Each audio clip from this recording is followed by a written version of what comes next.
All right. Welcome to the Friday Night War. CJ, how old were you when the Monday Night War happened? Were you even alive? A lot of it happened before I was born. So so this is my war, but yeah, I just turned 23 this week, so that's that's how old I am. There we go. There we go. So, obviously, I'm Double G here. We're hosting our watch along as we all kind of pay attention to what's going on. We got SmackDown going on. It's going to be the supersized edition of SmackDown. They're just about to start a tag team match, and then we get the AEW buy-in show. Multiple screens going on. Minoru Suzuki and Daniel Bryan. So we're just kind of talk about the night. CJ is going to hang out here for about a half an hour. Then he's going to check out. We'll bring in a couple of other folks. Scott Young, Jeremy Finestone, if you are a part of the Fight Game podcast Facebook group, you know those guys. And then we'll bring on Paul Fontaine there at the end. So from what you've seen of SmackDown so far, and we'll recap it as well, anything stand out? Nothing. I like the Finn and I just had a mind blank. Who did he face? He faced Sami Sami Zayn. Zayn. Yeah. Yeah, that was. I liked a lot of that. What I saw, I mean, those two guys. It's hard to have a bad match. I mean, that kind of stands out because it was a long-ish wrestling match on SmackDown. Yeah. And the Edge stuff at the start, like it's like we talked about, it's repetitive. It's kind of the same thing, but it's always good, and I enjoyed that. But everything else was kind of so for me. Yeah. But right now we've got that main event going on. Oh, close to the main event. We're in commercial right now for SmackDown. So what happened is so Finn won, so he's going Yes. to the finals. And then who is he going to face on the other side? So it's Jinder and who's Is it Woods? Jinder facing? Is it Woods? Jinder and Xavier Woods. So Finn will face one of those two guys in the finals at Crown Royal. And on the women's side for the Queen's Crown tournament, Yes. we have Zelina Vega beating Carmella in the first semifinal. So she will face the winner of Doudrop and Shayna Baszler. And Shayna also showed up on SmackDown. Shayna helped Sonya Deville. And this was actually leaked by Sean Ross Sapp earlier today. Sean Ross Sapp had mentioned that in his Fightful Select that something funky was going to happen with the match. And so Sonya walks out in a suit, yells to shut off her music, and then noted that Naomi left her office, and then she introduced her partner, Shayna Baszler. So Shayna jumps Naomi. Naomi chases Deville, and then what happened here? So then Sonya hit Naomi with a knee, and then Deville grabbed Naomi's leg. Shayna locked in the Kirifuda clutch. Naomi passed out. Deville covered her with one foot. So heat and shenanigans. This isn't the WWE that I know. So then also, it's like, you go ahead. oh, it's typical. You know, they advertise that, and then it turns into something kind of unexpected and just for the sake of heat. But yeah, it was not unfamiliar for the WWE. So our buddy Dan is watching. He's our SmackDown guy. He says SmackDown match for the titles right now, tag titles. He expects a title change. That would be interesting. This match is actually should be really good. Now, the only negative for us as we watch these kind of as a watch along is can't really watch with the sound on. So we're kind of listening. Yeah. I mean, we're just watching on one end. Daniel Bryan and Minoru are about to lock up, like they're kind of just, kind of sizing each other up here. And on the other screen, we got the tag title. So both really good matches. What did you think about this buy-in gimmick where they just decided that, since SmackDown's going an extra 30 minutes on us and, they're going commercial free for that last that last 30 minutes, we're gonna then throw something at them and try to take away audience from them. What did you think about this whole YouTube buy-in thing that AEW is doing? I remember when I found out about it in the Slack, and I was just like, "What? Like, we're getting Suzuki and Danielson on YouTube, like just before Rampage, like not on a pay-per-view or anything." But I thought about it, and I thought, this is a television war, and I think it's a good move. And I think this match really, like, I don't think it has the mass appeal that, we kind of think, because we're so caught up in wrestling in this world that this is a massive match to us. But if you ask like 100 people at the mall about this, I don't know that you'd get many people freaking out about it. And I think it's a perfect one to give away on YouTube and, kind of take away the viewers, because it is a dream match, and it is Bryan Danielson, Daniel Bryan from WWE. But I really like the move. I thought it was cool. I think Tony's tweet was, it was what it was. But I ultimately thought it was a savvy move, and I think Danielson versus Suzuki, with no disrespect to the Usos and the Street Profits, is a lot more interesting and crazier than this tag title match on SmackDown. So it was it's also, it's like you said, we haven't seen it before, and I think they've wrestled once, but like many, many, many years ago. So for this, it's like it's a match that we mostly haven't seen, and so to your we'll show this tweet that you're talking about here. So basically, what Tony Khan did is he said when this happened, and you know what, I'll screen share it here so people who are watching can actually see the tweet. When Tony Khan figured out that they were going to go that extra half an hour, this is what he said he said, "I saw you're doing a half an hour head to head with us. I can't wait to finally beat your main show head to head. It's been a long time coming. See you next Friday for AEW Rampage on AEW on TNT." Now, for you as a fan, that Tony Khan probably not winning this battle here, but still decided to throw the shots. I mean, it's quite possible that he didn't exactly know what that rating was for Rampage last week, but he probably knew more so than most, and every indicator said that rating was really taking a beating. So he said that he made that tweet with the idea that they're going to bounce back with their rating, and we'll see if it happens, but I don't expect it to. What did you think of that when he tweeted that? I thought it struck me like it looked like a bit of a cocktail tweet to me personally, but I thought it was bold to tweet it, and I think the AEW fans are going to rally behind it and talk about it, and the people who either don't like AEW because they love WWE, or they just don't like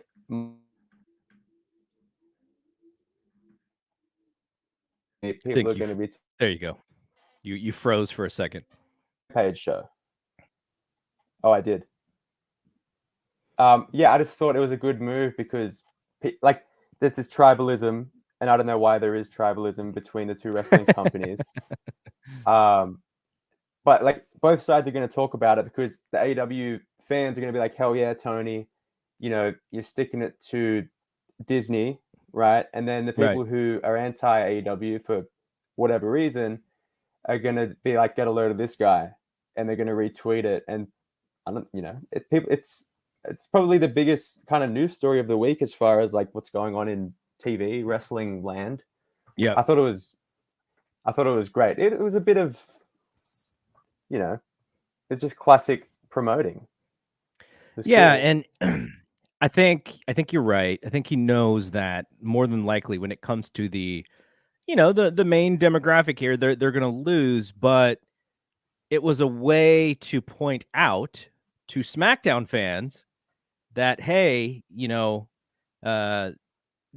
we are also on the air. And look, I don't know, using Twitter as the main vehicle, whoever's following Tony is following Tony, and I'm sure it got retweeted, but it's sort of like this idea where the WWE fan is going to be so adamant that, oh, it's going to be SmackDown. And then they're going to be like, what else is on the other? Why is he so excited that he's going to beat SmackDown? Is it possible that there's going to be something great? So I think there could be a couple people who switch over. I don't know if it's going to be a large number, but as we're talking, Suzuki's got Daniel Bryan in a hammer lock. So Daniel Bryan's on his back. Suzuki's having his way with him. Suzuki looks like he's having an absolute blast, by the way. Twisted up. He's yeah. It's interesting. He's the guy who has decided that he's going to make the most out of coming to the States. He's done AEW. He's done Game Changer Wrestling. He's going to be on Impact. Like, he's doing so many crazy things. This dude's 53 years old, so 30 years older than you. What do you think of Minoru Suzuki's little renaissance here in the U.S.?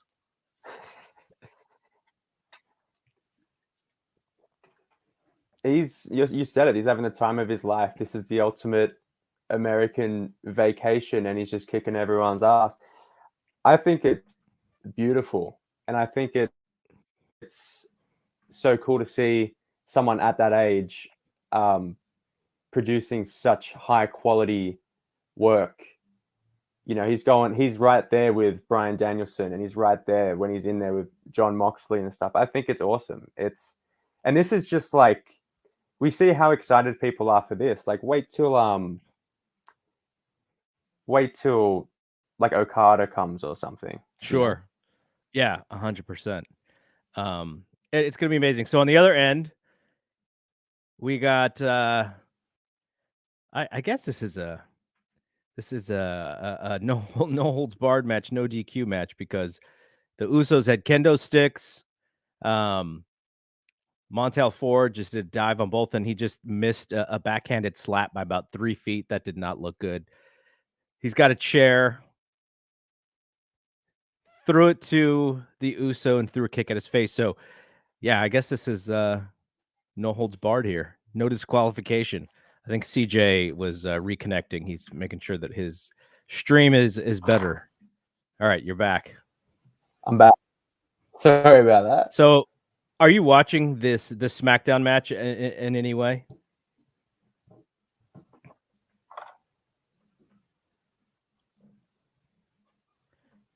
He's Bryan Danielson's got Minoru Suzuki. He's got his arms behind his back. Yeah, the cattle mutilation. But are you able to check out this SmackDown match as well? I just had to refresh that because I'm redoing all my internet things right now, but I'm getting it back up. Okay. This looks like a really fun match too. Ended yet. But I didn't know that it was like no DQ, because they're like they have chairs, they have kendo sticks. They're going through everything here.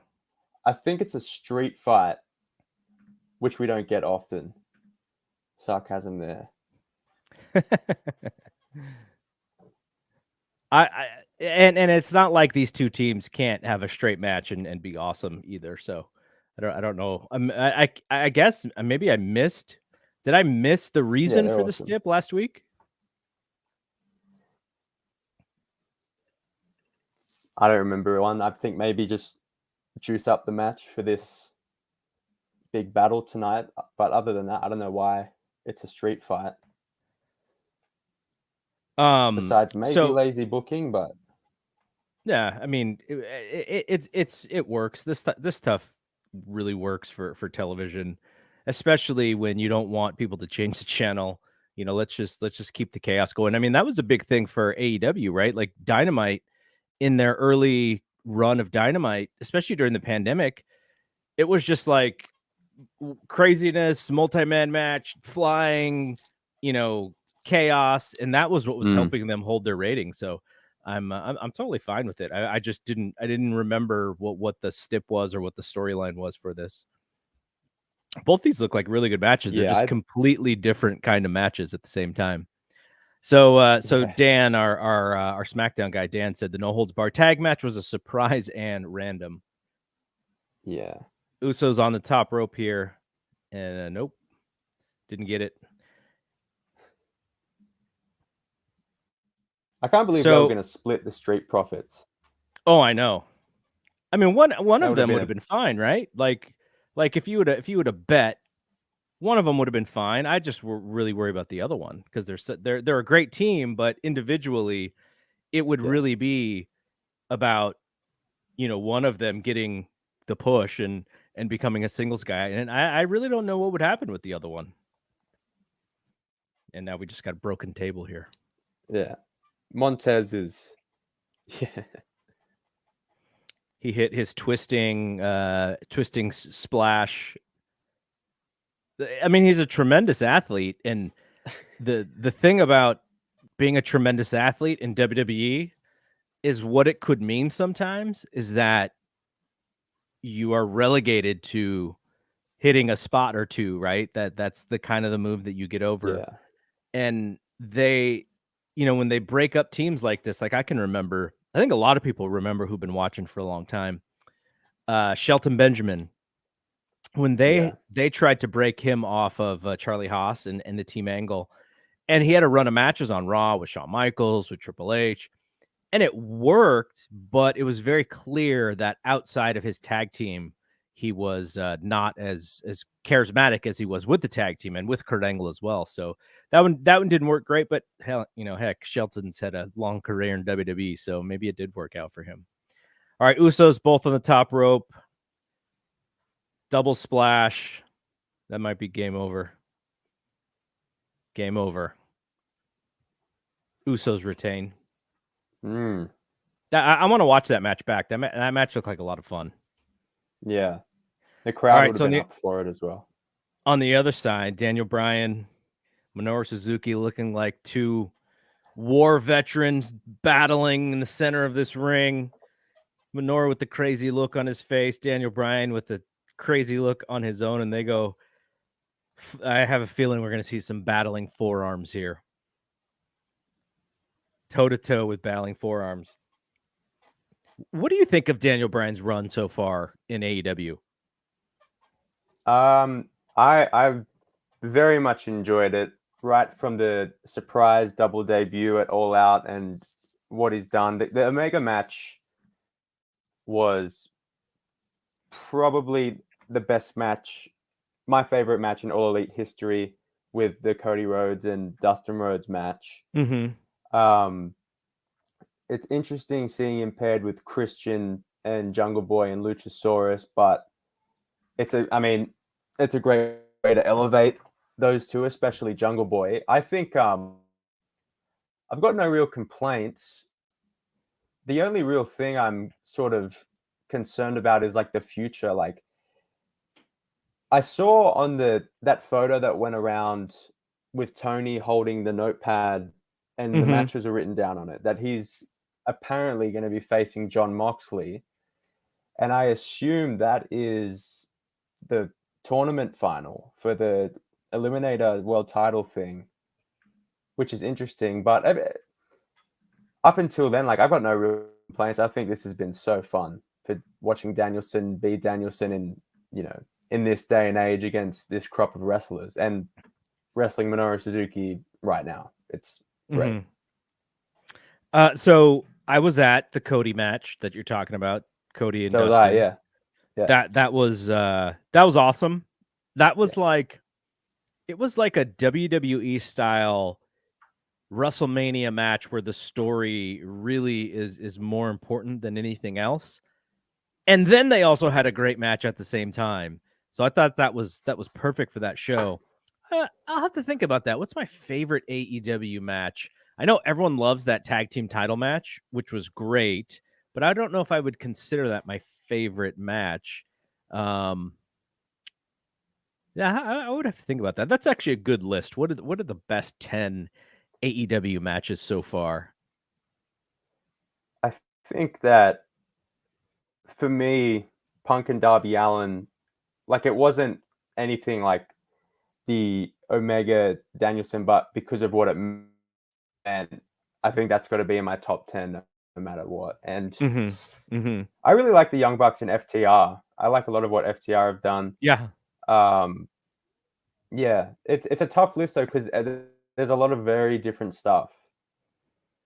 Danielson and Suzuki are just going at each other right now.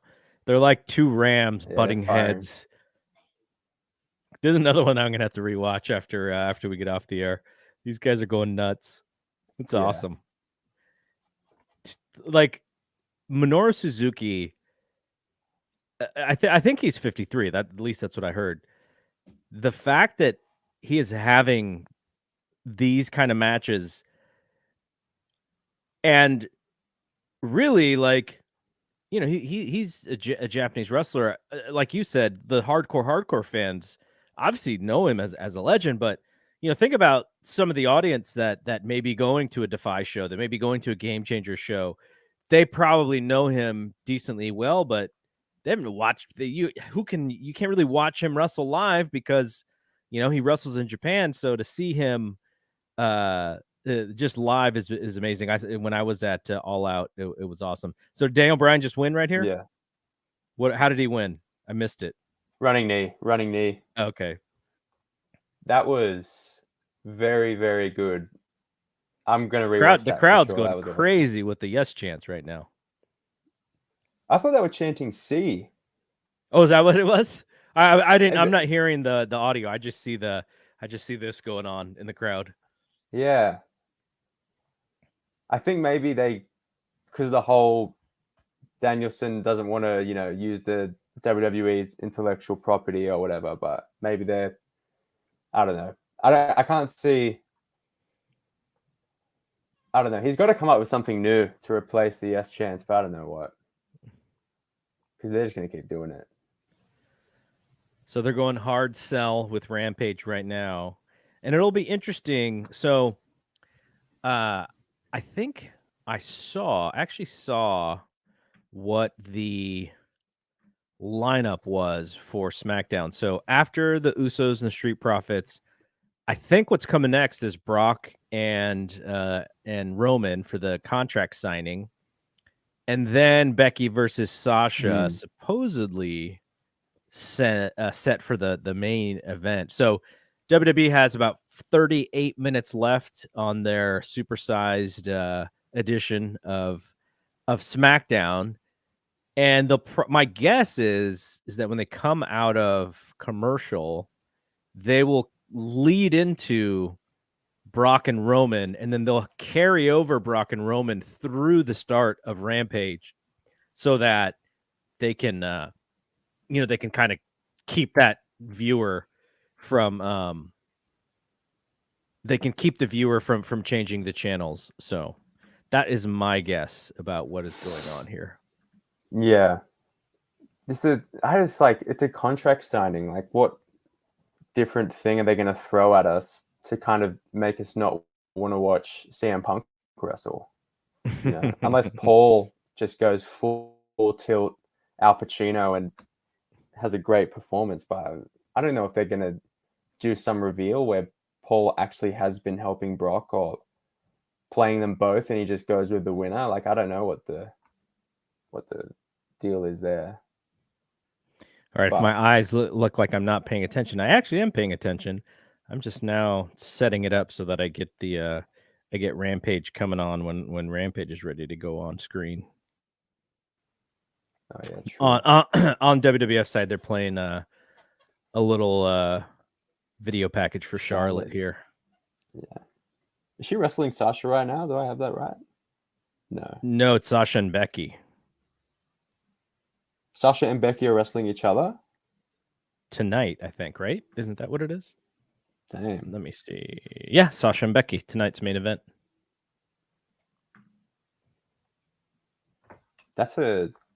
Well, we're in a war. They're giving it away. Yeah. But they're going to move to different brands, aren't they? Yeah, Sasha's on SmackDown and Becky's going to Raw. I think. Yeah, Becky's definitely going to Raw. Yeah.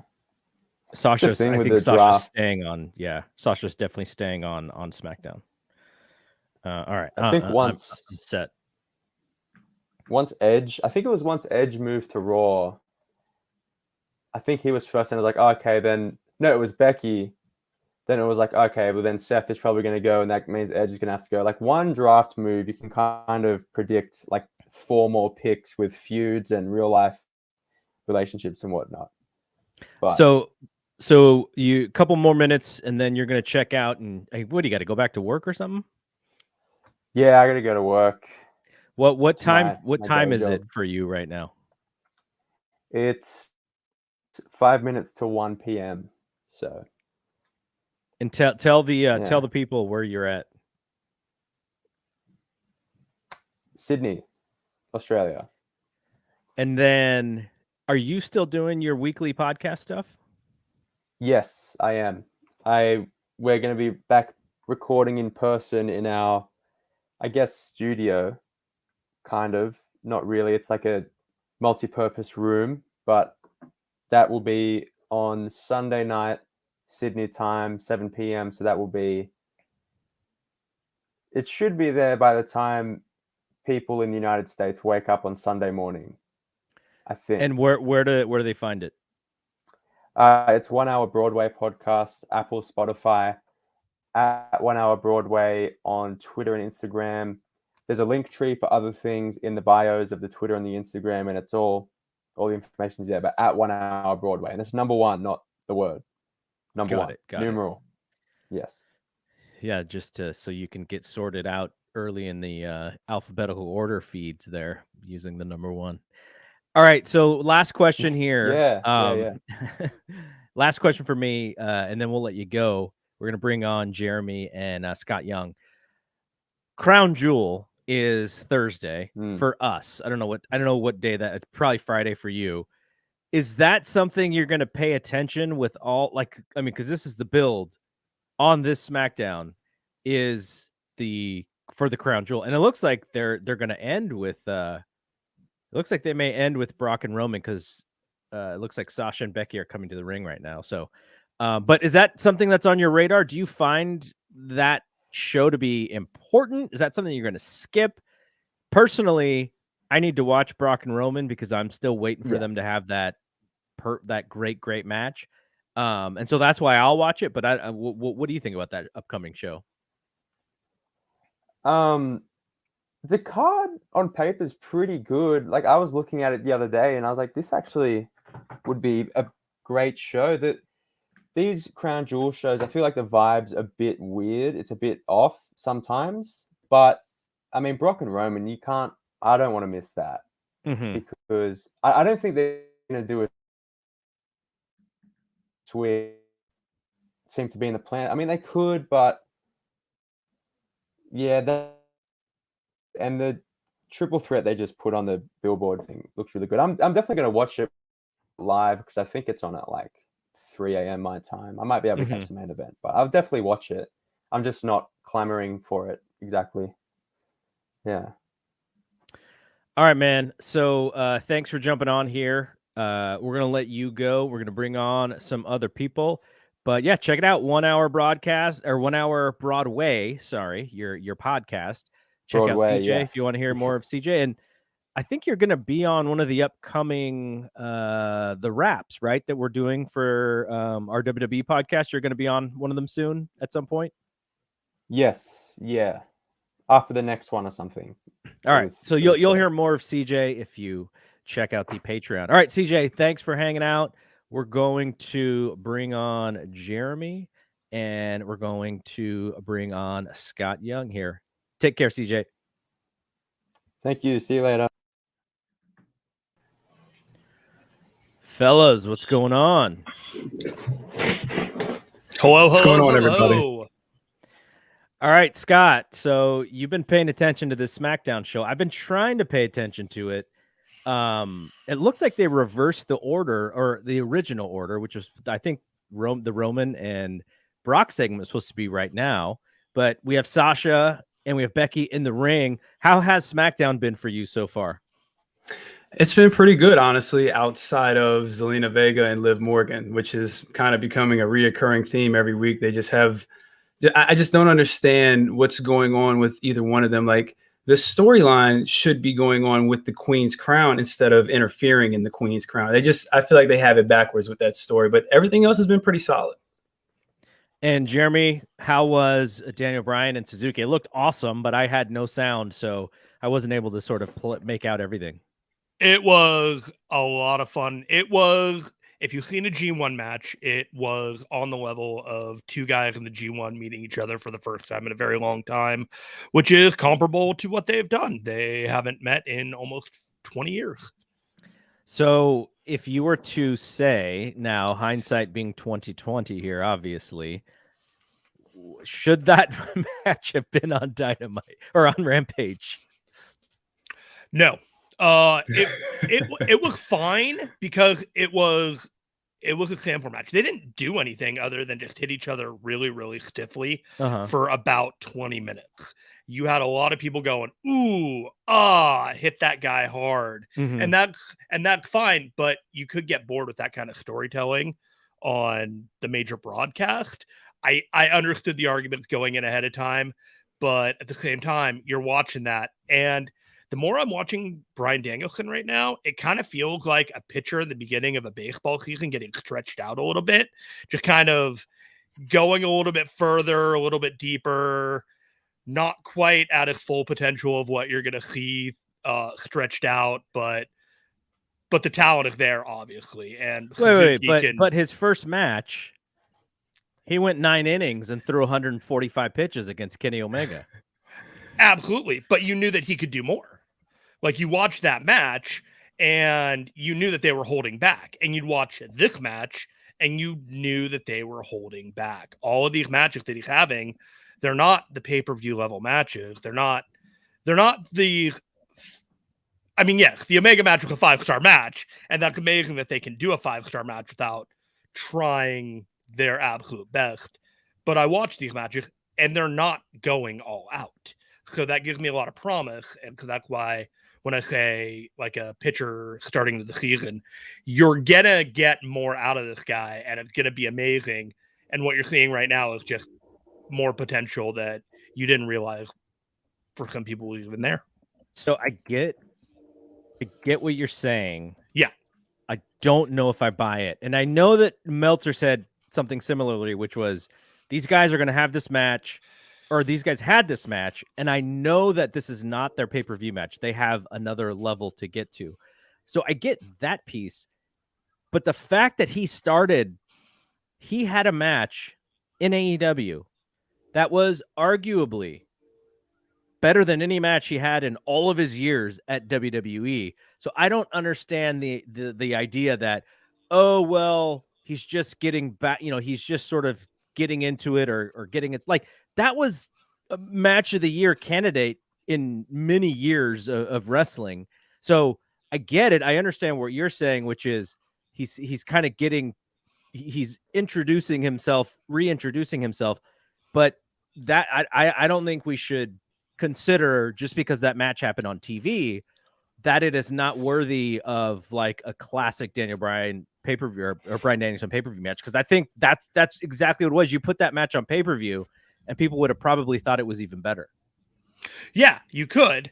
But at the same time, if you're thinking about it and you're realizing this is the type of match that they can put on YouTube and they could put something even better on down the line, now that they know that they can do that, I can see the argument. I didn't necessarily believe ahead of time that this match should be on YouTube, that it probably should be on TV, but the commitment was made to go with Bobby Fish tomorrow. Minoru Suzuki. We live in a world where Minoru Suzuki is a heater for Bobby Fish. Sure, fine, whatever. But we're watching it. I loved it. I thought the match was brutal, hard hitting, but it was a style of it was a strong style match, essentially. That doesn't necessarily play for the domestic audience. I totally get both arguments with it. I could go either way. I don't need to be convinced that this match needed to be on there, didn't need to be on there. I don't even know if we're going to get numbers that justify than it should have been. With that said, it was an absolute treat to go watch that match.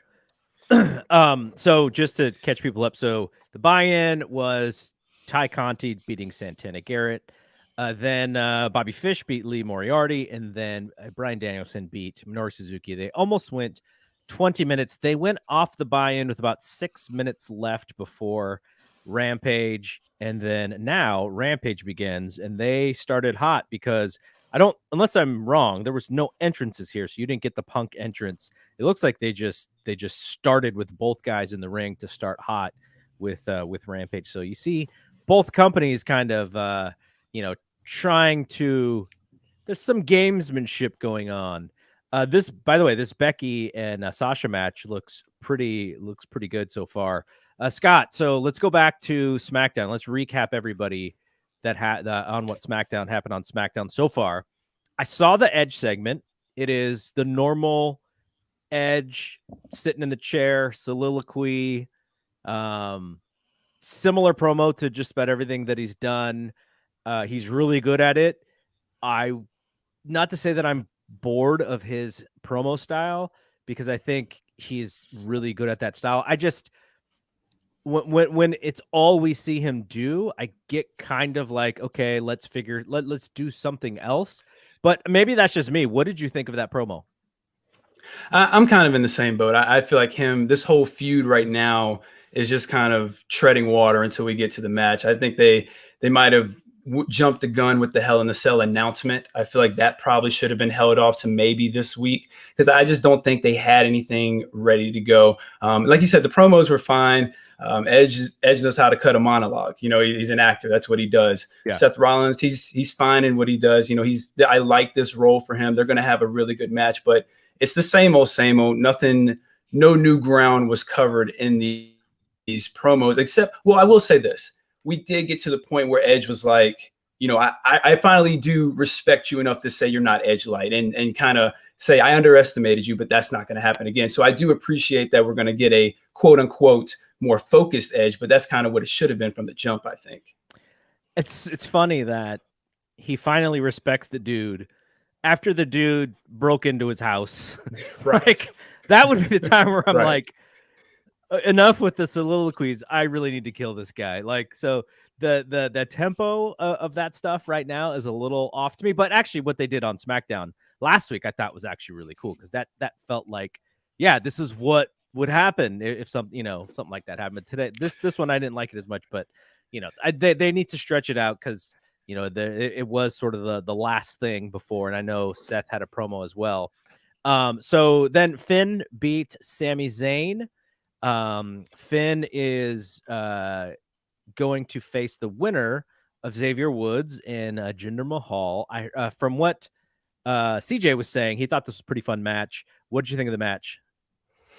Man, I really enjoyed it. I thought they had a really good chemistry. There were some good near falls that I think they really cut close, and I mean that in a really good way, as far as they got it to the point where I was like, wow, Sammy might really get this. And that's a job well done, because we all know Sammy's not going to Saudi Arabia. Mm-hmm. So that's just a tip of the hat to those guys. They did a great job with that match. I think Finn Balor's he seems like he's got kind of a new fire under him. And I don't know if it's the move to SmackDown, or this, after the match with Roman, he feels like he needs to hit another gear to kind of take that top level babyface spot on Raw. But he seems like he's got a little bit more to him. Sami Zayn's always great. The match was fantastic. I'm actually pulling for Xavier Woods, because I don't want to see Jinder. I'm here to hinder Jinder. I'm a big fan, but I'm here to hinder Jinder. But I'm pulling for Xavier Woods. I think him versus Finn Balor being a little bit more of a dirty guy, fighting a little bit more dirty, and Xavier Woods really fighting from underneath. That could be a great final matchup. So the only thing that I thought about that tournament is, like, when I looked at the bracket, I was like, okay, King of the Ring is usually a heel. Who could be the heel and really sort of be the, basically do the who was the last King of the Ring? Baron Corbin. Baron Corbin. And do the whole Baron Corbin thing, where all of a sudden it becomes your persona. And I thought Jinder Mahal could be that guy. Like you, for a wrestling match, and just because I think, when you think about it, New Day as a trio has had a tremendous year. They, obviously Big E's he's gone to the next level, but Kofi and Woods have been great too. I would love to see Woods go to that next level. I just don't. I don't see that they think of him like that. And then you may have a babyface match, and like you said, Finn could turn it up a little bit to do a little bit more heelish stuff. It just seems to me that Finn's doing the job for Jinder, but I hope I'm wrong because, I think Finn would be also a great winner of the King of the Ring guy. So, Jeremy, you wanted to say something about the Edge and Seth Rollins match. Yeah, I was catching up with SmackDown today, and I was just watching like the way that those two performers carried themselves into this angle elevated the angle beyond what everything else was going on SmackDown. The no holds barred table match, the Finn and Sammy match, they all had stakes, right? You're watching it and it feels like, okay, there are some consequences. This is a big show. Things could go either way. But when you're watching that, it just felt like those guys knew that this was the match that was going to have to carry the show. Mm-hmm. And they put extra effort and a little extra tang on the promos to make sure that people knew, like, hey, we got Roman and Brock, but it's going to be a main event, 10 minutes. This is going to be the workhorse match, and Mm-hmm. we're going to give you something. We're going to give you something special. So currently, Sasha and Becky look like they're having a really fun match. CM Punk and Sydal are going at it. This is a very competitive match. This is not a CM Punk squash match here. Very competitive. It's kind of interesting to how they use Sydal, because the way WWE used Sydal after the beginning, when they they had Evan Airborne and they tried to do a little bit with him, and everyone remembers him doing his flip dive into Randy Orton's RKO. But then he just sort of became like enhancement talent, essentially. And here, because he was this enhancement talent for so long, it makes me a little weary when he goes, 50-50 with these really good guys. But I have to remind myself that the dude is really talented too. And the reason why I feel that way is because of the way he was booked in WWE. So I'm still not like as into Sydal as I was when he was beginning in WWE, but he is a really good wrestler, and it's just that booking scent from WWE kind of it biases me against him. But he and Punk, they're having a very competitive match, and it's interesting that Punk, I was asking Dave Meltzer on Wrestling Observer Radio, I said, don't you think Punk and Danielson are like on TV too much? Like they're losing the specialness of who they are to this audience. And he's like, yeah, but that's how you got them, because they both just wanted to come back and wrestle, and they wanted to work a lot, and they wanted to do all these things. So maybe it's for their own kind of detriment, but this is kind of what they want to do. So so back to SmackDown a little bit. So I already mentioned earlier that Shayna Baszler helped Sonya Deville beat Naomi. And then we had the Seth Rollins promo. And then Zelina Vega beat Carmella in 241. Like Scott had mentioned, the Liz Morgan feud kind of takes into this one. And then the winner faces the winner of Doudrop and Shayna. It's kind of weird that Shayna showed up on this show and then she's going to wrestle on Raw. Like, I'm not sure. I didn't see what happened, so I'm not exactly sure how they kind of put those things together. If I had to guess, and this is just a wild random thing, they're setting up Shayna for something different. And it would not shock me if on Monday, with her match with Doudrop, if Naomi shows up and costs her the match. And then it ends up being Doudrop and Zelina Vega in Saudi Arabia. That would not shock me at all, because the idea of putting Zelina Vega and Shayna, and I wouldn't have a problem with Shayna being the queen of the ring. It would probably be a good pivot, but I'm not sure if they want to do two heels or whatever. But I would not personally want to put the queen of the ring gimmick onto Shayna personally, but they have different plans and their vision for what they want to do. She's already the queen of spades. I mean, yeah, but you also have the Queen of Hearts being Charlotte. So it's the Queen's Natalya? crown. Yeah, sure. Natalya. Which one is Charlotte? She's the just queen the of queen. I think she's just the queen, isn't she? And then we're gonna have a Yeah, Queen's that's it. crown. So I don't really think they're gonna put a spotlight on this person and really putting them forward as a queen kind of aspect. Maybe you could have the Queen's crown with Shayna. It just doesn't seem to line up, you know. It just doesn't. Here's what I wonder. Like, I'm still not sure if these women are able to wear their normal wrestling gear for this show. I'm guessing not. I don't think so. And if they don't, Shayna can wrestle in a leather jacket and jeans, right? Yeah, Dewdrop's already in a bodysuit. But I still wonder if that's even too much. I think it is. It's not an oversized T-shirt. Zelina would have to, maybe Zelina could. She's very creative with her costumes and stuff. Maybe she could put something together that is actually pretty interesting. So I don't know. That's just something that I thought about. So both these matches are still going. My girl Bianca got involved, and she's over there selling outside. She was doing commentary on it. But Becky and Sasha have really good chemistry together. They're doing lots of really cool moves. And then on the other side, we got, it's funny, they're doing like almost the exact same move at the exact same time. Sasha has the bank statement, and then CM Punk had his what do they call it? What is Anaconda Vice? Yeah, the Anaconda Vice. It's almost a very similar move. They had them all on at the same time. What happened with Bianca there? Did she whip Becky with her hair? Yeah, she was grabbing the ropes and she got her hands, and the champ just got pinned. Wow. Sasha with the win, beating Becky. One thing I wanted to add while you guys were talking about the Queen's crown, part of me today, the way they were setting up the angle, it felt like they maybe were setting up Zelina for a face turn because, they've just aligned Shayna with Sonya Deville, and she's clearly going to be this monster heel with Naomi and Sonya. So maybe they're setting up Zelina to be this kind of underneath baby face. But then I think they had the king and the queen, their thrones beside each other. Maybe it is going to be two heels, and we see like Jinder and Zelina kind of being the king and queen of WWE for a while. It's not the ideal situation, but maybe that's where we're going. As they like to run that gimmick throughout the year, so maybe that's where we're heading. Like a power duo?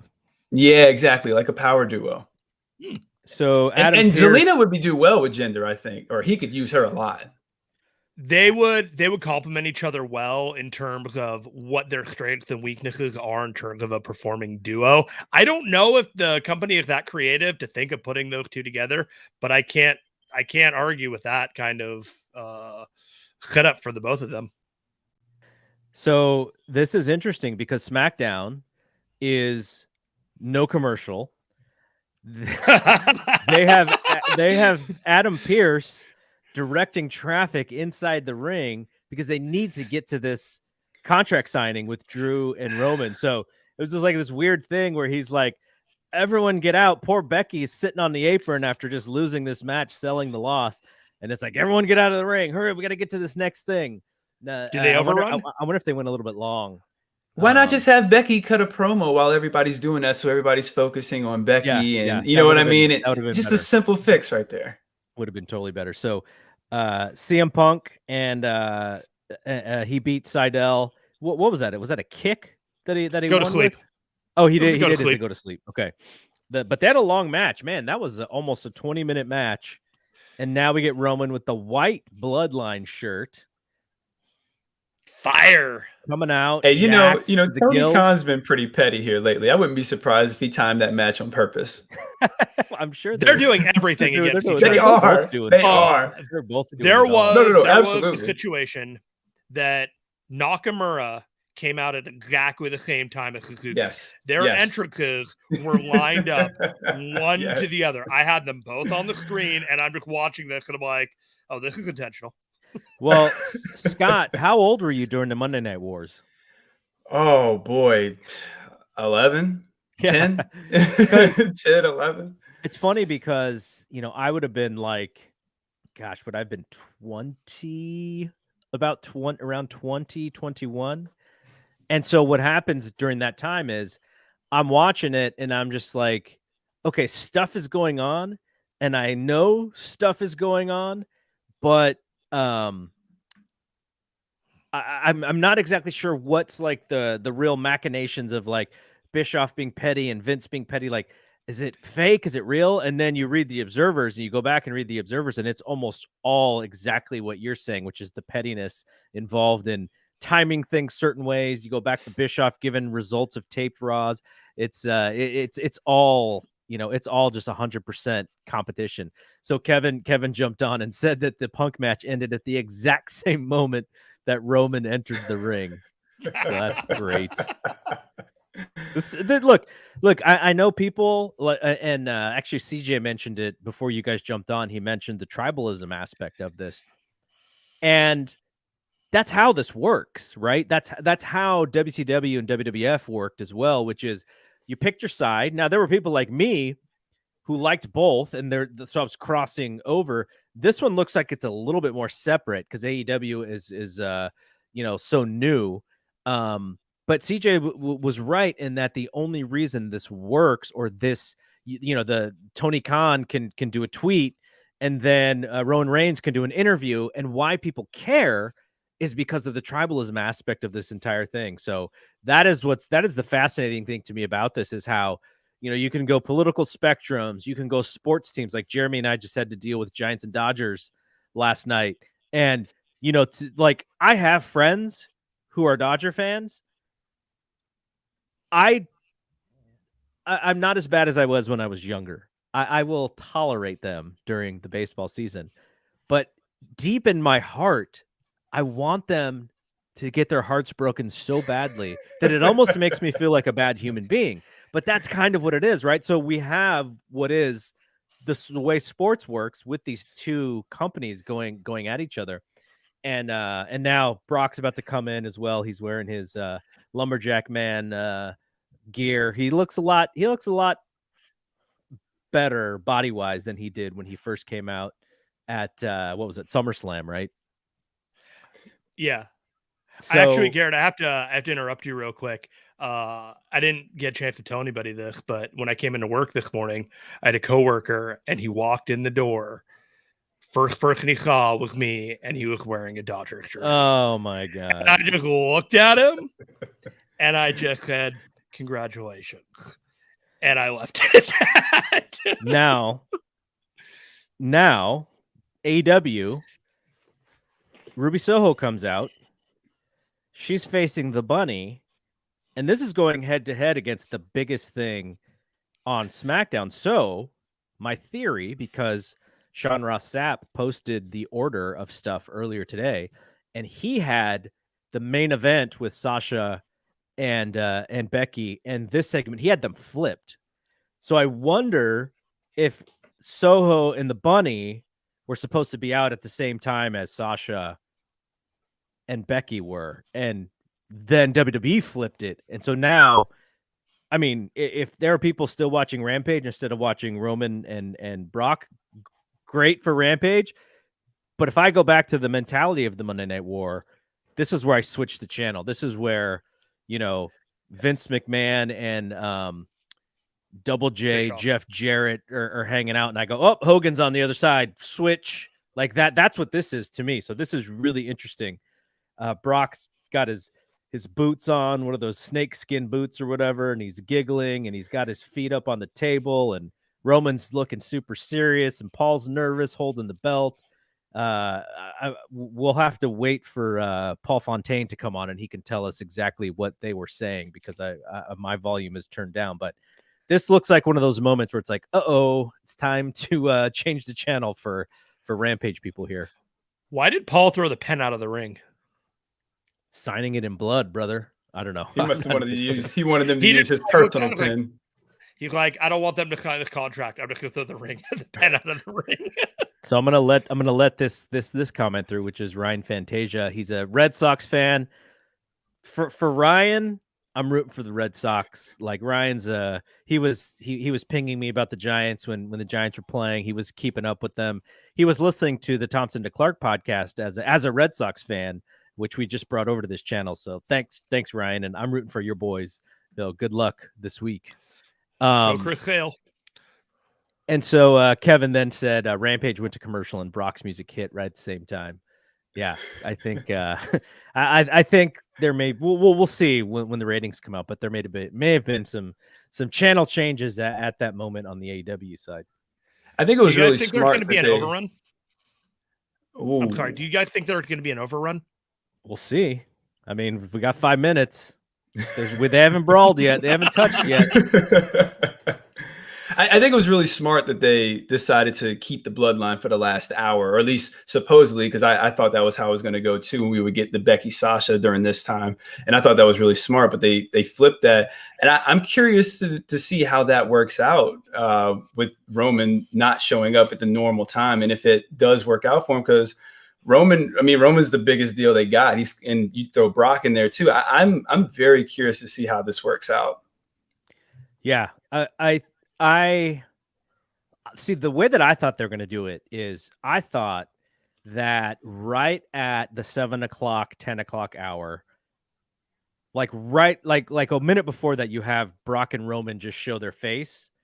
And then as AEW goes to air, you cannot turn it to the beginning of AEW because Brock and Roman have just done something, but they did it the reverse. They went to their women's title match, non-title match, which was a really good match. Mm-hmm. But now we got Brock backing away from the table. I don't know exactly what happened here, but Roman looks pissed off, and we have the bunny. We have the bunny mugging the camera right now. They had the contract set up, and Roman thought he was going to get something over on Brock, but Brock told him that he had already read the contract with his advocate Paul Heyman this morning, and Roman is just like, "Excuse me, what?" What was he trying to get over? I didn't catch that part of it, but he was definitely like, "Oh, I got you," and then he did. Okay, so are they done? Are they off the air 3 minutes early? What's going? There's got to be They're probably going to run a down brawl, the card right? Quick, just like this. Nope, they're going to run down the card. So this is it. This is all that they did for this match. There's going to be no brawl, and this is the 30-minute overrun. No, I thought they were going to fight. That's what I thought the whole reason was for this. No, at least a face-to-face and nose-to-nose. You're watching now. You tuned in. You didn't. They got you. That's true. No, that's what I thought was going to happen in the women's match. What I've been predicting is it's just going to be a schmoz, just like every other women's match. But we actually got a finish, so I'll give them credit for that. Like they didn't do what I thought they were going to do. So on the AEW side, they go to commercial. On the WWE side, they're running down this card. So all I'm seeing is a bunch of crown jewel stuff. And now we got Brock laughing. Roman's wiping his face with his hand and he's throwing stuff around. And that's the end of the show. So they even went off the air 2 minutes early. Very interesting. Huh. I've never noticed to this point how messed up Brock's teeth are. They're so sharp and jagged. All right. So we're at a moment. We're going to bring in Paul here, because I want Paul's take on what we just saw. So let's bring in Paul Fontaine to the mix here. Paul, what's up? Hey, Paul. I had to unmute there. Not much. I've been listening to you guys. So yeah, they didn't really say what Brock, like what he got over on him, just that it was something. So it could even be that it's nothing. But Heyman had that look on his face, like the cat that ate the canary. So, there could be something or there could be nothing. And okay. Brock's very confident. Here's a logic thing for me. Let's say Paul is playing both sides, right? That's what we are led to believe now, that he's playing both sides. If he was playing both sides, then it means that he wants Brock to let Roman know that he's playing both sides, because if not, why would Paul trust Brock anymore? Yeah, that's a bit of a hole. I mean, I'm sure that's part, like, if this is a Heyman storyline, I'm sure that will come to resolution, right? That we'll know more about that. But that's the thing that I'm thinking about is what, like, Paul, let's say Paul's like doing Brock a favor, like, yeah, just keep this on the DL. I got this great job with Roman. Just be cool and we'll, I'll help out both of you. And Brock's like, oh, nope, I'm going to let the cat out of the bag. Like, if you're Paul, you're like, well, screw you, dude. I'm going to hang out with this Roman guy. So interesting. I don't know how they'll come out. So Dan L says, I don't think Rampage beats SmackDown these last 30 minutes. No. Yeah, I don't think so either. No, I mean, I got to say, when I had both things on, I was paying way more attention to Sasha and Becky than I was to Punk and Sindal. I mean, they both look like they were good matches, but yeah. one of those matches has two of the top stars in the company, and the other match has CM Punk against someone who I was just explaining how I still see him as a mid-card guy because of who he was in WWE. Mid-card might be doing him a favor at this point. True, but I mean, but he has been competitive. He hasn't won a lot of matches, but he doesn't get smoked in these matches. So let's go backwards, because now that we have everybody on and we got the last 30 minutes of this show, I wanted to go back to what looked like a super fun tag team title match. When did this become a street fight? Because I didn't know it was a street fight until I saw them pull out kendo sticks. And Scott, you can lead us through, and then we'll get Paul's thoughts. So it was announced at the beginning of the show it was going to be a street fight. This is from the beatdown that Montez had gotten from Roman in the bloodline from the past, from a couple weeks ago. I mean, when they had their one-on-one match. And yeah, like you said, it was a really fun match. I actually really enjoyed that entrance they did with Nakamura leading into the Street Profits. It was completely useless, but I thought it was really cool at the same time, because it worked really well. I thought they actually played really well off of each other. The Street Profits have just a great energy about them that the crowd just feeds off of, and they can get any crowd into any match. It doesn't matter if they're dead or not. They are able to just get that crowd. And Montez Ford, man, everybody keeps saying it. He's a star waiting to have, but Angelo Dawkins isn't anybody to sleep on either. Like he's a really solid guy in that ring and can do a little bit of everything. He's got good speed and good quickness on him. He can move. He's got good strength. So I really like that team. The match was strong. Montez hit a beautiful switching frog splash, and I thought that was the finish. But then he switched side. Every time they do the switch on the pin where they land on one side and they switch to the other side, you know what's coming next. So that kind of gave it away. But yeah, just a great match. And the Usos get another win. There's no way the Street Profits can challenge again for a while, because I think this is like their second or third time losing the title match. But they've done a great job really solidifying the bloodline as a top tier group, tag team and singles guys. So yeah, great match. Did they switch to Raw? Yeah.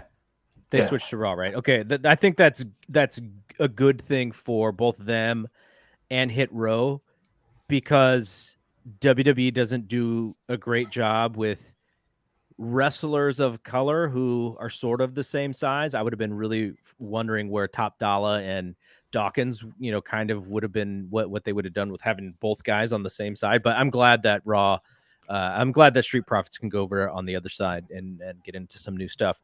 Paul, what did you think of that match? Oh, I loved it. It's funny, and I had the same feeling as Scott on that entrance thing, because I even put in our little private Slack chat. Like, I guess that was going on at the same time as Danielson and Suzuki, and I couldn't take my eyes off the screen. Like, watching, like, just, it was so much fun. Like, I'm sure the Danielson Suzuki match was great, and I'll watch it later. But it was awesome. Like, it was just a lot of fun, and then the match itself was everything I was hoping it would be. The one spot Scott didn't mention, there was when Montez Ford did the senton dive over the top turnbuckle to the outside, like right into the camera.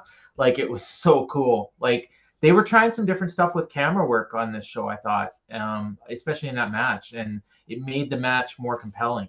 It kind of felt like a party. Like people always talk about with AEW, like that match itself, it felt like an AEW match, honestly. Which is a compliment. Yeah, me. You didn't hear when I was talking to CJ, but basically I said that one of the things that AEW did successfully to keep people watching in a lot of these matches was just provide chaos for no reason. And that's exactly what they did, because there was no reason to do that match. You could have done it straight, but when you're trying to keep people from turning the other channel, adding the chaos can usually help, whether it's, the kendo sticks or the chairs or whatever. So what's going on the AEW side is the Ruby Soho just won. She got attacked by Penelope Ford, and they're going to commercial. They're announcing Moxley against Wheeler Yuta for Dynamite. Wow. And then on FS1, SmackDown just started again. So if you missed SmackDown on the East Coast, it's replaying. And then in the West Coast, let's see, SmackDown is still 20 minutes or so to start on the West Coast. But so it's replaying on the East Coast. We get to see Edge's promo all over again, and now we're going up against what AEW has on Rampage coming up. So it looks like we're getting to the Inner Circle versus Scorpio Sky, Ethan Page, and Junior Dos Santos. I think they're going to go to commercial right here.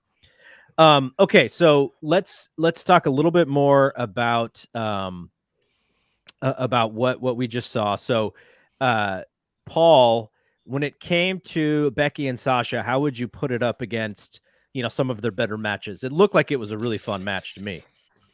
Yeah, I mean, it's really hard to say just because, my attention was kind of diverted, watching both at the same time. So I don't really feel like it's fair to give, to kind of compare it to like a pay-per-view match. But in terms of like a TV match, it's probably the best one either one of them's had. And, as long as I can remember, like for Sasha, maybe go back to that Charlotte street fight that she had on Raw, and Becky, like, I don't even remember. Like, I'm sure there was something, but nothing's springing to mind. She had some good pay-per-view matches, but like that was a really good match. And they gave them a lot of time, and no commercials obviously helps.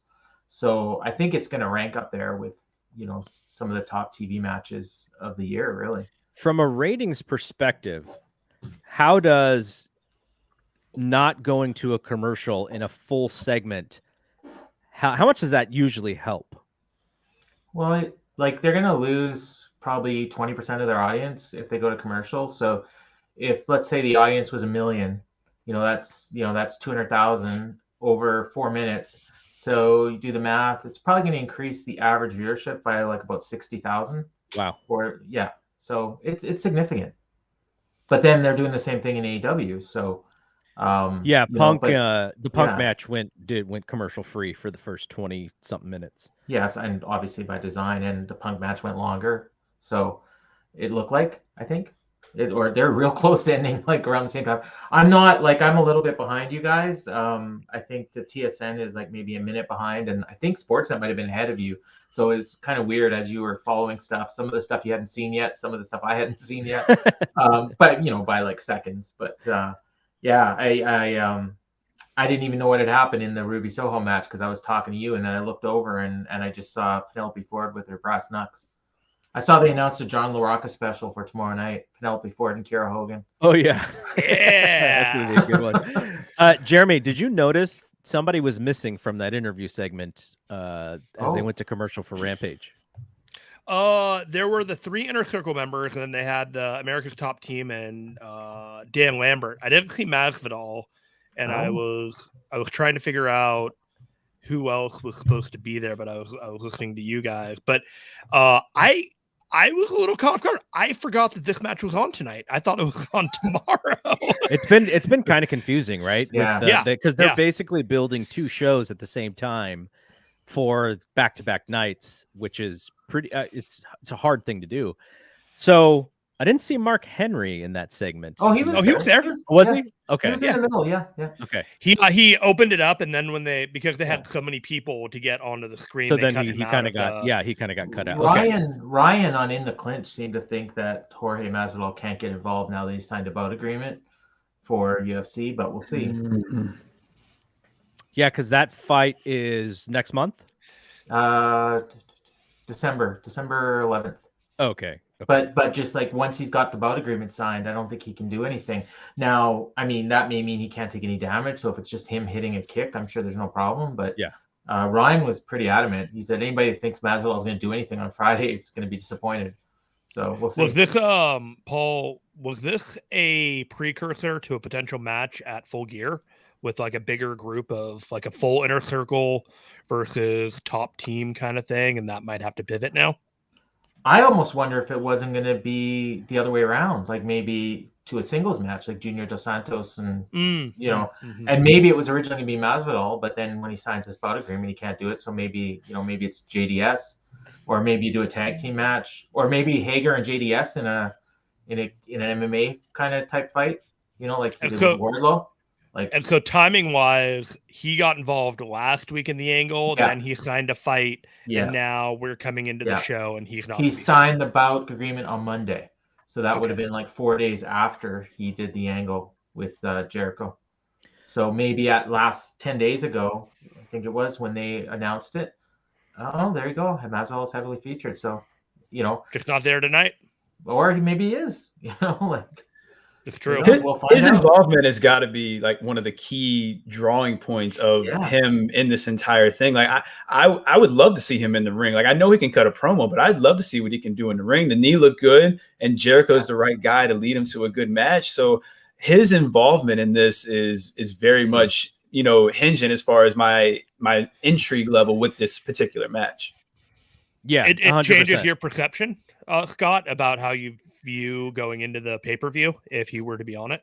Not exactly the pay-per-view, but I could see them not having, like, if they have Mazda on the pay-per-view, it'd make me more inclined to get the pay-per-view, especially to have him in like a singles match versus Jericho.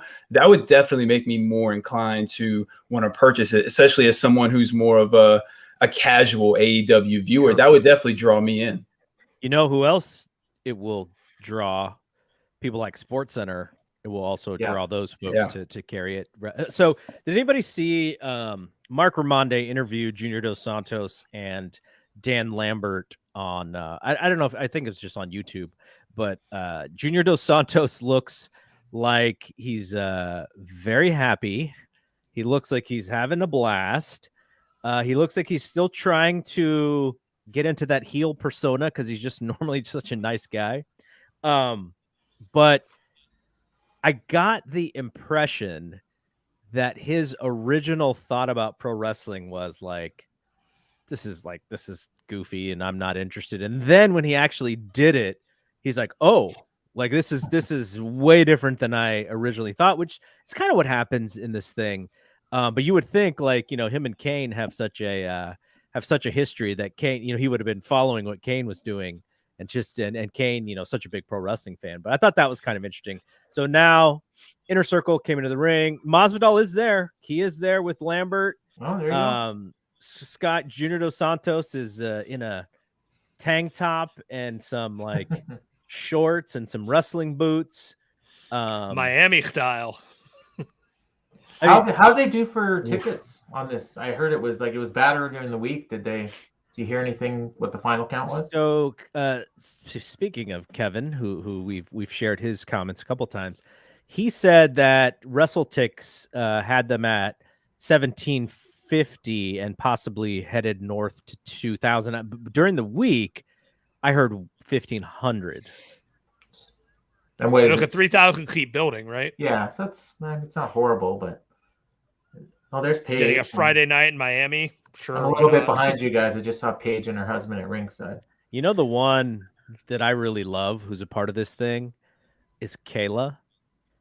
Yeah, but she hasn't been around. I know. It was just like, just knowing who Kayla is, to me, makes her such a badass. And she's got those giant biceps. And you just look at her and you go, oh my God. Her against Jade Cargill, you know, this is like when you create these matchups in your head as far as like who's really tough, right?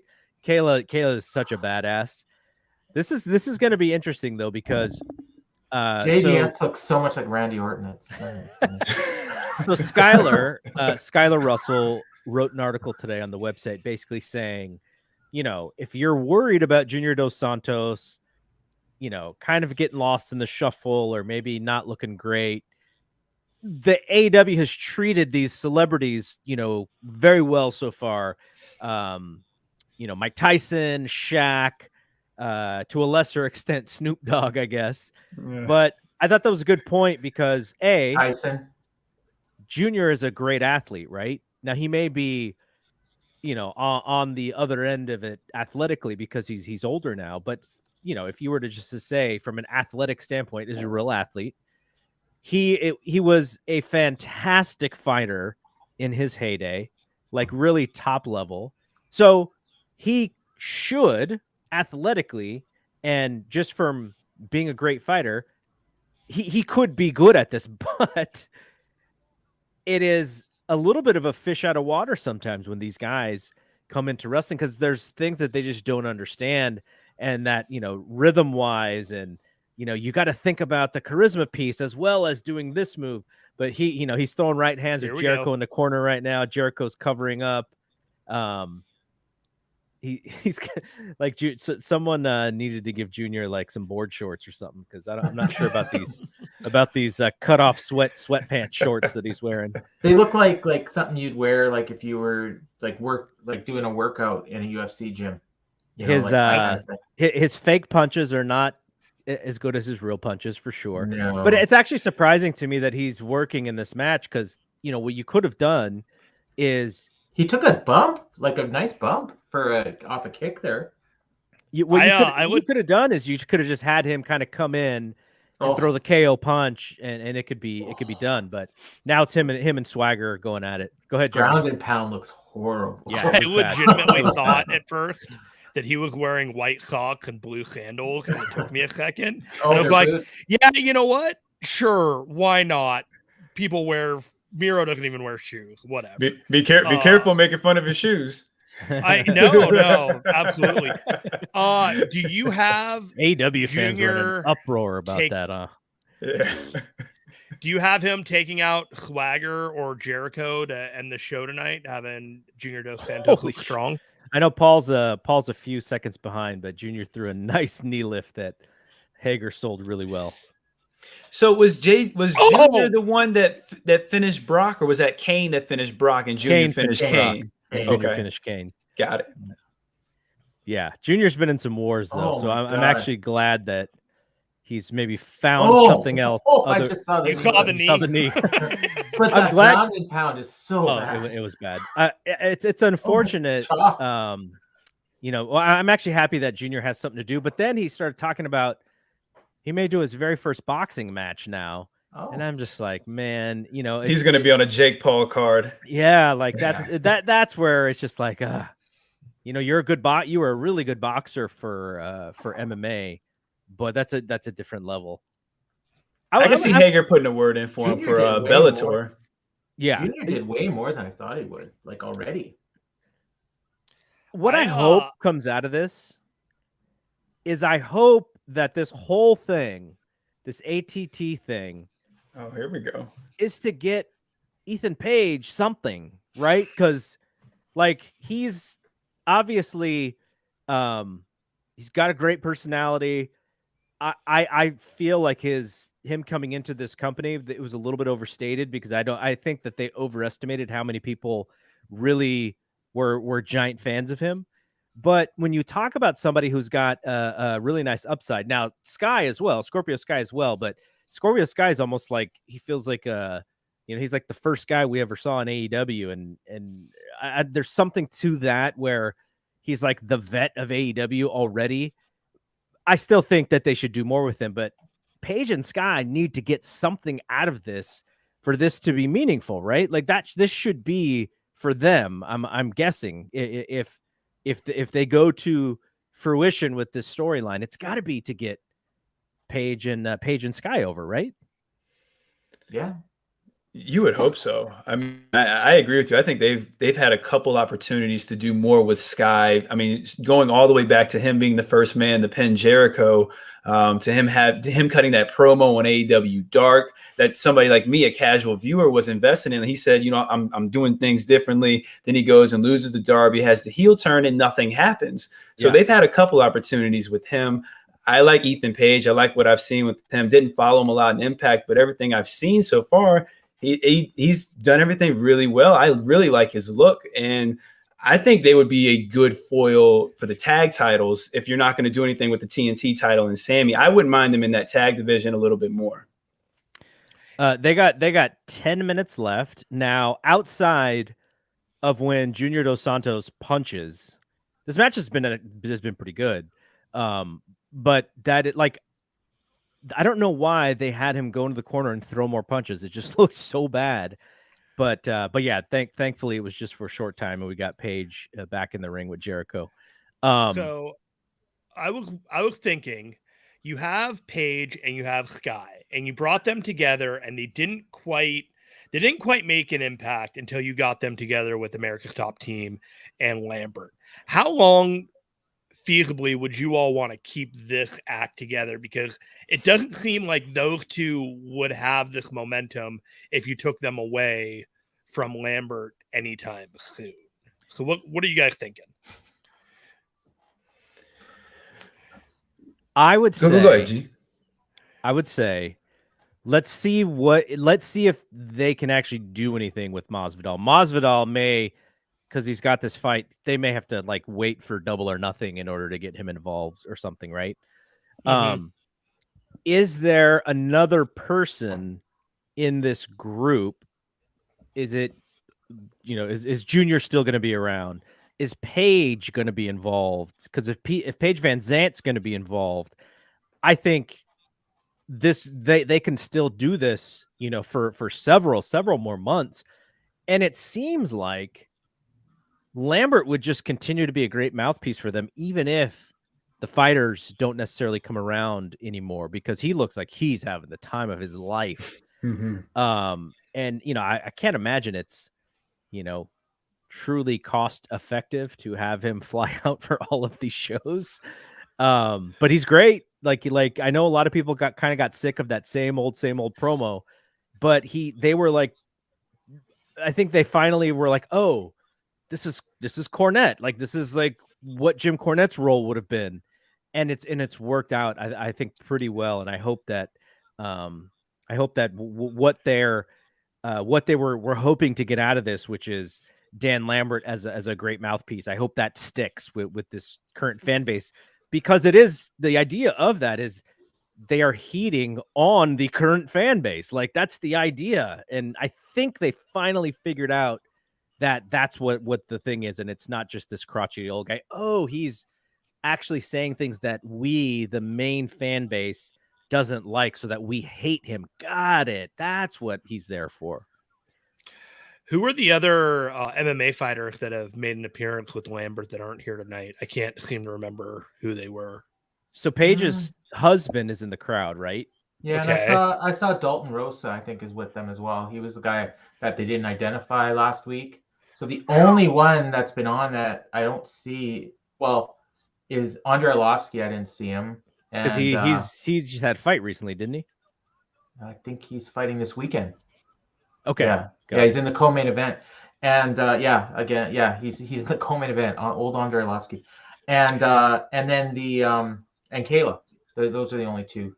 So Sammy with an incredible hot tag, by the way. That was great. Jericho's gonna have to put that springboard drop kick off the middle rope. He's gonna have to put that thing on ice, because he barely got high enough to drop kick whoever that was. Was it Junior? Oh no.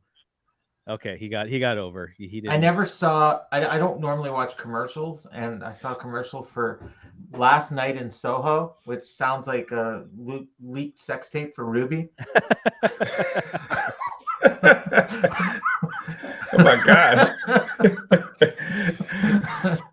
I have one more MMA related viability question with this match.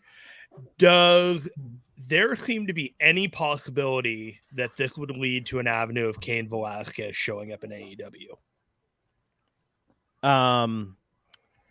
I think he's probably still signed to WWE, wouldn't you think?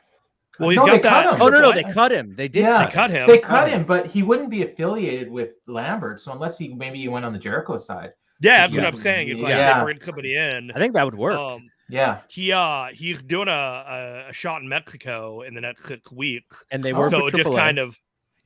kind of it wouldn't be something that you thought of like right away, but damn, Junior just took a rock bottom through a table. You know who I want to see as part of this? Filthy Tom. There you go. So I'm not saying anything about anything. I know. But he's about to be a free agent pretty soon. Yeah, so. he's hitting. We are to check back in a month to see what's going on with No, well, that was 2 weeks ago. Yeah, that was a couple weeks ago. Yeah. We're close to the situation with Filthy Tom. So, and plus we're all just rooting for him like crazy. Yeah. But it does look like there's something with Hager and Dos Santos, so that definitely looks like something that they're going to be setting up. See, that's what Jeremy was talking about earlier about Full Gear. Like, I think that could be a match at Full Gear. Here we Hager go. and Dos Santos. There's Paige. One of the real stars. Boom! Oh, there's too many pages in this company. Oh, there we go. Cages. That was great. Yeah. So, Paul, you're about to see something that was really great. I'm just seeing her come in. I don't want to spoil it for Paul, but Paul, you tell us when it happens, and then we'll talk about it. She's oh, I just saw it. Yeah. So Paige gets on the apron. She draws Aubrey over, which is great because in AEW they don't always do that correctly. Oh my goodness. So she draws him over, and then Jericho's beating on somebody, and Masvidal flies in with his Miami Beach shorts and the backward hat, running knee, boom, knocks Jericho out. Scorpio Sky pins Jericho, and now Paige is taking selfies for her OnlyFans account. Go find that retweet real quick. Jericho with his back to the mat. The camera loves her. She's great. Yeah, I think she would be great in that women's division. Listen, a great personality. Dana White was trying very hard with her, right? But the one thing she couldn't do is fight anybody who was worth a damn. So she was at a certain level. Now she got more favorable press for being an average fighter because of her look. She's got a great look, and more power to her. People can market themselves and get over in the way that works for them. And just in these few appearances, you got her. The camera loves her. She gets the heel thing. She's just almost a natural at it. Now, can we teach her the wrestling thing? That's the interesting piece of this, because I think she would be great, like Scott said, but she does have to learn the wrestling piece. And if she can't learn the wrestling piece, then it's the same problem that Dana White had, which is she can't beat anybody, so you can only push her to a certain level. Wrestling, you would think she could learn it and be good at it, and it'd be awesome. So after the match, Jericho's boys came out to save him, but he's selling his ass off right now. Just took that knee. Beautiful. The ending of this show was really good. I don't know how many people are actually going to be watching because we saw that Rampage number from last week, but that was an awesome ending to Rampage. It is official. The most dangerous finisher in AEW is the running knee. Yeah, because that's how Bryan Danielson won too, right? That's right. Out of nowhere. Jericho's really selling that knee all the way till the end. Yes. So businessman. I wonder if we're going to see the Inner Circle at that UFC show. That would be awesome. Yeah, they should try to make that happen. Like, just that cage side. Obviously they're not going to get involved, but 28 days out, it looks like we might be having a card that we already knew about, but a card starting to take shape. Okay, so let's actually talk about that as we end this thing. We won't go too much longer, but I wanted to go back to Kevin's his note here where he said Bobby Fish would be a good fit with Lambert. Imagine him fronting Red Dragon next year. This is the thing that I asked Dave about on Wrestling Observer Radio, which is, how much longer is Kyle with NXT or with WWE? Because Bobby Fish coming into AEW felt as natural as anything else. And you put those guys back together with that division, that tag division, and man, those guys are money. So, having matches again, FTR and, Young Bucks, like Red Dragon against the Young Bucks. I'm sure they've wrestled prior, but, in an AEW ring, like just amazing stuff. So that's my hope for Kyle. I'm a little sad for him in his current role right now, as getting Von Wagner ready for the big time. Okay, so let's talk about this card that got spoiled, Tony Khan ever so lovingly holding his notebook with supposedly the whole card to Full Gear on it. We saw all of those matches. There are 11 matches. John Moxley and Bryan Danielson, and Paige and Omega. Obviously, we already knew that one. So, do you guys think that's legit, or is Tony playing us for a fool? And B, if that is legit, do you think that they change anything because of what got out? Because we're like a month away from that show, right? And let's start with Jeremy, and then we'll go to Scott, and then we'll go to Paul, finish it off. I do think it's legit. I don't think Tony will change it because the plan got out, but I do leave open the possibility that he would change it for other reasons that we have yet to see or understand. What'd you think about it when you saw it, Scott? So I think it's legit too, but there's a lot of scratches on there, so I think it's still a work in progress. I think this is definitely a rough draft of the idea that he wants. And I honestly hope a lot of it is true, because there's a lot of matches on there that would really make for a strong card. Yeah. Paul? Yeah, I mean, kind of what they both say. I think what it is it's what he's working towards. And, and then you just kind of sometimes you have to pivot based on things that happen. You have injuries, you have people getting over that you weren't expecting. You think of something along the way. So, this is, if Full Gear was tomorrow, this is the card, but it may, something could change, but it wouldn't be a direct result of it getting out, I don't believe. So for Jeremy and I wish you guys could also be there. We're going to watch like the first half of Full Gear. Then we're going to go to the New Japan show that's in the Bay Area, in San Jose that week. And then after the New Japan show, then we're going to go back and watch the end of Full Gear. So we're going to have to figure out how to stay unspoiled. And that's like 5 hours, 6 hours straight of wrestling, which is kind of ridiculous if you think about it. And I will tell you, we've done it before. They just open up the border, so I could go to Full Gear and you should Rampage.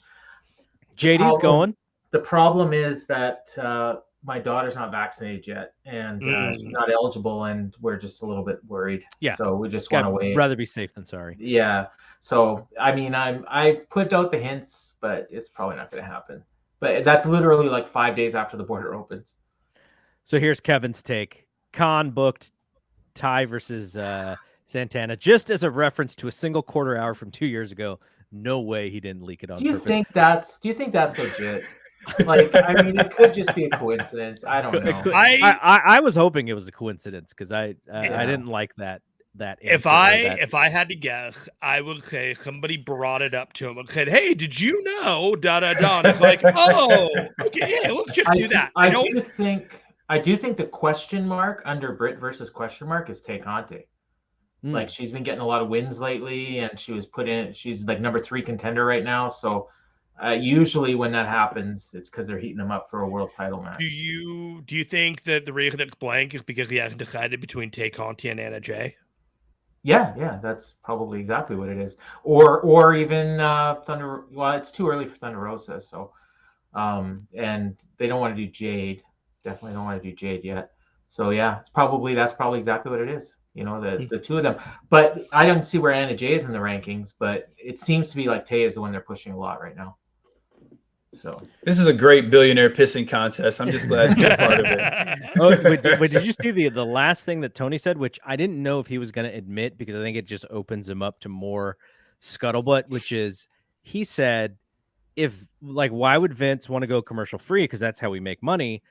But if you do want to go commercial free, I have more money than you, and I could I was just like, dude, the Khan family has more money than WWE, but it's not like Tony is himself as well off as his dad did tell him to go ahead and spend the inheritance.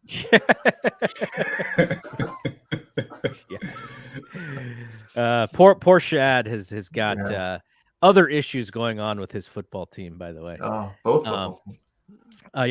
So all right, guys, this was a lot of fun. I felt like this was the right sort of I wouldn't call this a historical moment, but it could be like when we look back in hindsight, like this because they decided to do this, that some decisions happen and that some things happen. Like, could SmackDown go to 3 hours with that third hour going to FS1? I hope not, but it could. And the reason why I hope not is because I think it would water down the show, but also if it doesn't work the way Vince wants it to work, someone is losing their ass for it. And sort of why Triple H got out of favor with NXT. He lost his ass for not winning that war. And so it just, they can survive without it.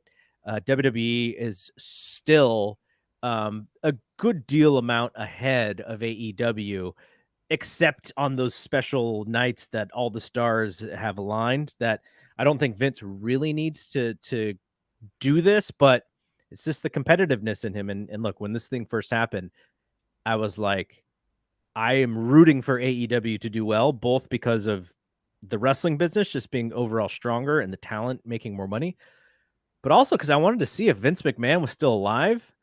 And not to say that Raw and SmackDown have been terrific, but I think you could say at least Raw has improved and there's more stuff that's happening on Raw.